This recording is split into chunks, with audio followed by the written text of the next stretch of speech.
What I'd like to do now is I picked a few reading samples. I hope I'm not reading too fast. And I thank you for forgiving me my mess ups and slip ups and when I look down to read it. But I picked the passages that I think, as at least as far as the themes that I presented, give you more or further insight into the book and how I wrote it. And maybe it is appealing to you, and hopefully it raises questions. Because my theme, my overall theme of minds in motion is always putting the mind in motion, hoping to evoke questions, hoping to stir things up, hoping to provoke thought. I'd like to start with the foreword. I'm not reading all of it, but I took out a section. So in the real book, you can read the entire thing. Even after 2 decades of progress and advocacy, the way we describe and work with horses, including in equine-assisted context, still requires a shift away from metaphor, interpretation, and projection. Agency for any being begins where expectation ends. Agency for horses begins in the silence after instruction is withheld. It becomes visible when the horse walks away and is not followed. When a boundary is set, I will add here by the horse, and not overridden. When a signal is offered and not interpreted, but seen. The horse's body in space tells of its present orientation, not of the human narrative, but of equine presence. I believe that in any of the many equine-assisted and equine-facilitated settings, the idea of teamwork needs recalibration. Some models require teamwork consisting of 2 humans and at least 1 horse. Some models refer to a team consisting of 1 human and 1 horse. All models include working with people who seek services.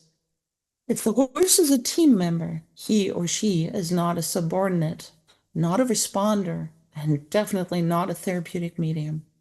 His or her choices must carry equal weight in the dynamic, and his or her refusals carry equal value as his or her participation. A horse who steps aside does not disengage from the process, but expresses a condition, be it physical, social, or emotional. And that condition and that communication merits respect without deciphering. The relational field is one of shared presence. The human does not lead. The horse does not follow.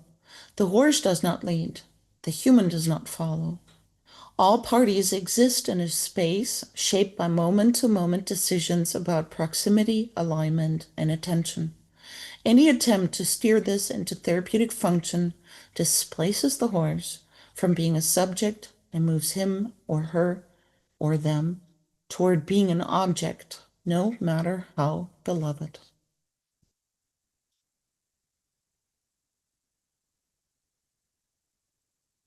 I'd like to read parts of chapter 15, Learning versus Conditioning. Human-horse relations have long been shaped by human aims such as transport, warfare, agriculture, and meat production, with equipment, handling, and training traditions developing accordingly. When the stated purpose shifts to therapeutic contexts that emphasize equine agency, freedom, and choice, inherited tools and procedures need to be reconsidered in light of those aims. If methods remain largely one way, such as pressure and release toward outcomes chosen by humans, the message clients receive about relating to another living being may stand in tension with therapeutic values of reciprocity, consent, and respect. The same applies to objectifying approaches that reduce the horse to a prop, a symbol, or projection surface for human narratives, which call for careful recognition and avoidance in professional methodology.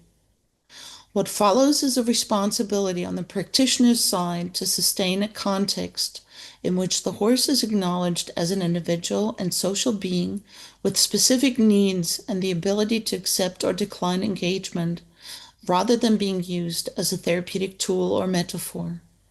In any ongoing interaction, some form of relationship inevitably develops. Horses recognize and remember individuals, and each new interaction is influenced by what has happened before. This not only applies to clients, but to each and every human horse interaction. The point is not to avoid a relationship, but to understand what type of relationship is developing. The questions are: is it conditional? Is it trained?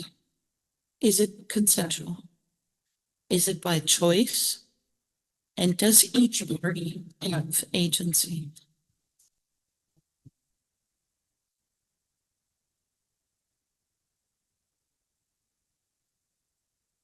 As mentioned before, I pulled out a few passages from the quadrant approach in Pete. In Pete, the equine assisted field is understood as a structure supported by four distinct pillars. These are, as I had mentioned, the mental health professional, the equine behavioral specialist, the horses, and the person seeking services. Each role is essential, and each has its own responsibility, ability to respond. When imagined as the vertical supports of a cube, these four pillars form a framework within which the client's process can take place. What matters in this image is not the cube itself, but what it represents. The structure does not depend on any one role taking over another. It depends on each remaining steady in its own place, each one respecting and minding its own boundaries, creating enough stability that the space between them is clear and usable. The horses already hold their place naturally. They remain within their own role, do not step into human positions, and do not take over responsibility for the client's work. When the two human professionals also remain within their own boundaries, grounded in their respective perspectives and responsibilities without slipping into each other's position or into the client's process, the structure gains its strength. The integrity of the field arises from this clarity. I find this very, very important, and it's the reason why I keep stressing it almost every time I speak. In this model, the client person seeking services is the fourth pillar. Client is not required to be fixed or immovable for the cube to stand. Because the other three supports are steady, the client can shift, move, and even wobble without the whole structure collapsing. This movement is not seen as failure, but as freedom. It is the freedom to experiment with new ways of being, to test and stretch boundaries, to retreat and re-engage, and to experience these possibilities within a structure that continues to hold. Over time, such freedom contributes to greater clarity and stability, and the client gradually becomes able to take their place as a solid fourth spot.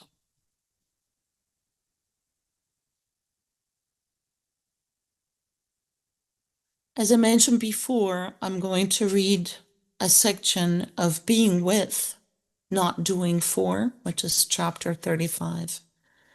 A while ago, I saw a picture on Facebook with a child depicted with the following words, and I used the words in the book.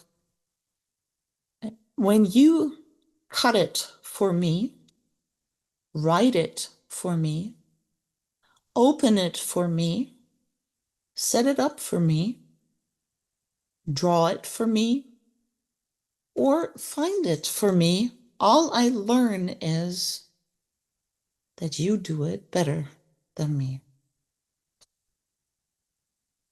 The words, when you do it for me, all I learn is that you do it better than me, express a simple truth that extends far beyond childhood. It speaks to how we raise children, how we support those who seek therapeutic services, and how we relate to the horses who share the work with us. Co-regulation is often described as the beating heart of the therapeutic process. It can be found in the warmth of a therapist's voice and in the capacity to hold emotional intensity without flinching, For many clinicians, co-regulation provides the container, a safe harbor for dysregulated nervous systems. Yet, it is worth asking whether the very concept of co-regulation carries an unseen risk. What if the gesture of helping inadvertently reinforces a hierarchy that therapy ought to dismantle? I'm skipping over a few things here. This brings us back to the text written at the beginning of this chapter. When everything is done for you, you learn that others do it better. If that lesson is applied in childhood, that lesson lingers, creating an imbalance that can persist throughout life. In a therapeutic context, this dynamic must not be reinforced. The same applies to equine assisted work. The way we interact with our equine partners leads message to those who come to us for help. To step in too early or to calm too often is to say, your body doesn't know. Your system can't handle this. Let me take over. Even unspoken, the message is felt.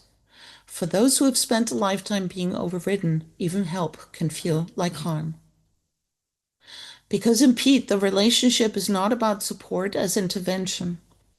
It is about being with, not doing for. The therapeutic field composed of the mental health specialist, the equine behavioral specialist, the equine partners, and the person seeking services rests on the principle that every being has the right to their own nervous system. Regulation, if it occurs, is self-found, self-claimed, and never imposed. This preserves dignity and it preserves agency. It keeps the relational field free from contamination by power, or, this is another chapter, the imbalance that is automatically, inadvertently there in any therapeutic context, any teaching context. True therapeutic presence does not soothe to settle.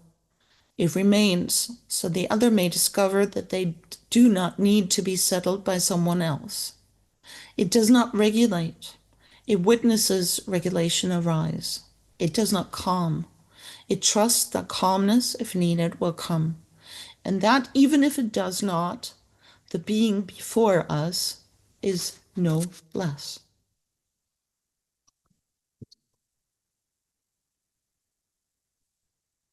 I'm moving to the conclusion, and that's the last passage that I will read from my book. To see horse is to step out of our narrative and allow another being to stand in his or her own life.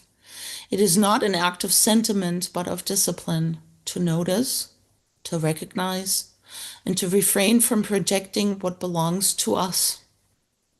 To see horse means that his body, movements, and silences are not our metaphors, but his own presence. The same stance extends to seeing another person. To meet and see someone as they are, with their own boundaries and their own process, is to resist the pull of projection and identification and thereby wanting to rescue or take over. It is to mind our own boundaries, hold our own pillars steady, and let the other hold theirs, even when that stance is unfamiliar or uncomfortable.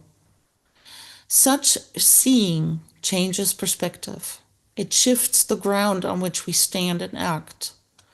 Once you see horse, you cannot unsee him. Once you learn to recognize another as a subject in their own right, you cannot return to the illusion that they exist only in service of your story.